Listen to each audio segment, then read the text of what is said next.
കോട്ടയത്തേക്ക് പോകാം. Toby Johnson ഞങ്ങളുടെ പ്രതിനിധിയുണ്ട് കോട്ടയത്ത് നിന്ന്. ടോബി, കോട്ടയത്തെ സ്ഥിതിഗതികൾ എന്താണ്?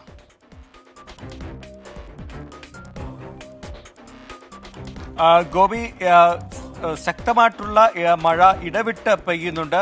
അതുതന്നെയാണ് കോട്ടയത്തെ ആശങ്കപ്പെടുത്തുന്നത്. കഴിഞ്ഞ കുറേ ദിവസങ്ങളായി, അതായത് ഏകദേശം 4 ദിവസങ്ങളായി അതിശക്തമായിട്ടുള്ള മഴ പെയ്യുന്നുണ്ട്. ഈ അതിശക്തമായിട്ടുള്ള മഴയെ തുടർന്ന് കിഴക്കൻ മേഖലയിൽ അതിശക്തമായ മഴ പെയ്തതിനെ തുടർന്ന് അവിടെ നിന്നുള്ള ജലം മീനച്ചിലാറ്റിലൂടെ ഒഴുകി താഴ്ന്ന പ്രദേശങ്ങളിലേക്ക് എത്തിയിട്ടുണ്ട്.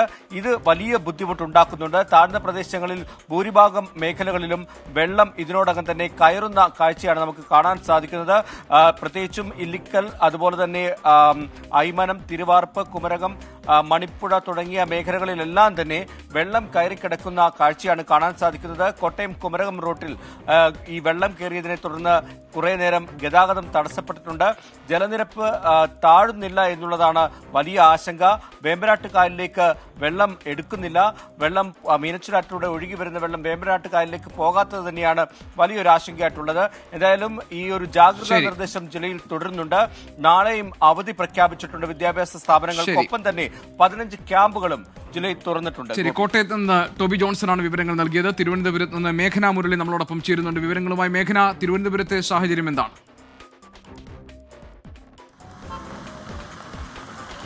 ജി.കെ. തിരുവനന്തപുരത്ത് നഗര, ഗ്രാമ, മലയോര പ്രദേശ വ്യത്യാസമില്ലാതെ ശക്തമായ മഴ പെയ്യുകയാണ്. അതിൽ അതിശക്തമായ കാറ്റ് വീശുന്നു എന്നുള്ളത് തന്നെയാണ് ഏറ്റവും പ്രധാനപ്പെട്ട കാര്യം. നമ്മൾ ഇവിടെ കാണുന്നത്, ഈ ദൃശ്യങ്ങളിൽ പോലും കാണുന്നുണ്ടാവും എന്ന് തോന്നുന്നു. കാരണം അത്രയേറെ വലിയ കാറ്റാണ് ഈ നഗരപ്രദേശത്തടക്കം വീശുന്നത് എന്നുള്ളതാണ്. മണിക്കൂറിൽ 45 മുതൽ 55 കിലോമീറ്റർ വരെ വേഗതയിലാണ് കാറ്റ് വീശുന്നത്. അതുകൊണ്ട് തന്നെ വ്യാപകമായ നാശനഷ്ടവും ഈ നഗര, ഗ്രാമ, മലയോര പ്രദേശങ്ങളിൽ ഉണ്ടായിട്ടുണ്ട് എന്നുള്ളതാണ്. അതിൽ കൂടുതലായും ഈ മലയോര പ്രദേശങ്ങളിൽ മരം കടപുഴകി വീണും മറ്റും ഗതാഗത തടസ്സമടക്കം ഉണ്ടായിട്ടുണ്ട്. മരം കടപുഴകി വീണ് വീടുകൾക്ക് ഭാഗികമായി കേടുപാടുകൾ സംഭവിച്ചിട്ടുണ്ട്. അതുപോലെ തന്നെ ഈ നഗരൂരിലടക്കം വാഹനങ്ങൾക്ക് മുകളിലേക്ക് മരം വീണ് വാഹനങ്ങൾ തകരുന്ന ഒരു സാഹചര്യം അടക്കം ഉണ്ടായിട്ടുണ്ട്. അങ്ങനെ പല പ്രദേശങ്ങളിലും ഇത്തരത്തിൽ മരം കടപുഴകി വീണാണ് തിരുവനന്തപുരം ജില്ലയുടെ പല ഭാഗങ്ങളിലും പ്രശ്നങ്ങൾ ഉണ്ടായിട്ടുള്ളത് എന്നുള്ളതാണ്. അതിൽ കൂടാതെ പല പ്രദേശങ്ങളിലും ഈ വെള്ളക്കെട്ടുണ്ടാകുന്ന ഒരു സാഹചര്യം, അത് തിരുവനന്തപുരം ജില്ലയിൽ ചെറിയൊരു മഴ പെയ്താൽ തന്നെ വെള്ളക്കെട്ടുണ്ടാകുന്ന ഒരു സാഹചര്യം ഉണ്ടാവാറുണ്ട്. അതിന്റെ തുടർച്ചയായി തന്നെ ഇപ്പോഴും ഈ വൈകുന്നേരത്തോടു കൂടി തുടങ്ങിയ മഴ അത് ഒരു വെള്ളക്കെട്ടിന് സമാനമായിട്ടുള്ള സാഹചര്യം പല മേഖലകളിലും ഉണ്ടായിട്ടുണ്ട് എന്നുള്ളതാണ്.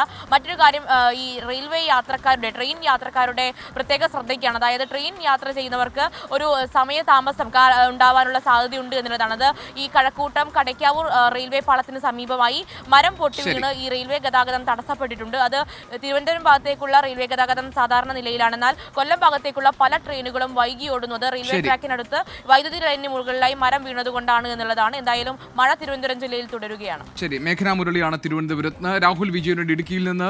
രാഹുൽ, മലയോര മേഖലയിൽ പ്രത്യേകം ജാഗ്രത ആവശ്യമാണ് എന്ന നിർദ്ദേശമുണ്ട്, മുന്നറിയിപ്പുണ്ട്. ഇടുക്കിയിലെ സ്ഥിതി എങ്ങനെയാണ്?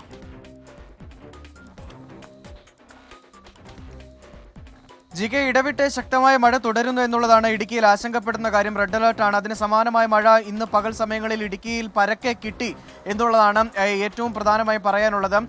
കടുത്ത നിയന്ത്രണങ്ങൾ തന്നെ ജില്ലാ ഭരണകൂടം ഏർപ്പെടുത്തുകയും ചെയ്തിട്ടുണ്ട്. കാരണം മണ്ണിടിച്ചിൽ, ഉരുൾപൊട്ടൽ സാധ്യതാ മേഖലകളിലുള്ള ആളുകളോട് മാറി താമസിക്കണമെന്നുള്ള നിർദ്ദേശം നൽകിയിട്ടുണ്ട്. അതിന് താലൂക്ക് ഓഫീസർമാരെ നിയോഗിക്കുകയും ചെയ്തു. അതിനുവേണ്ട സജ്ജീകരണങ്ങൾ ഒരുക്കുന്നതിന് വേണ്ടി ഒന്നെങ്കിൽ ക്യാമ്പുകളിലേക്കോ അല്ലെങ്കിൽ ബന്ധുവീടുകളിലേക്കോ മാറണമെന്നുള്ള നിർദ്ദേശമാണ് പറഞ്ഞിരിക്കുന്നത്.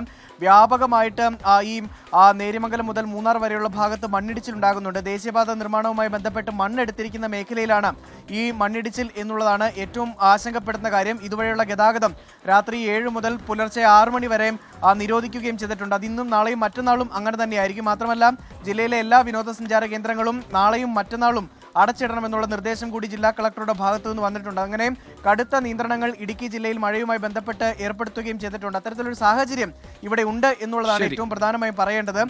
എല്ലാ മേഖലയിലും കനത്ത കാറ്റ് വീശുകയാണ്. അത് വലിയ തരത്തിലുള്ള കാറ്റും മഴയും എല്ലായിടങ്ങളിലും ഉണ്ട്. കാറ്റാണ് കൂടുതൽ ശ്രദ്ധിക്കേണ്ടത് എന്നാണ് ഇപ്പോൾ കാലാവസ്ഥാ വിദഗ്ധരും നമ്മളോട് പറഞ്ഞത്.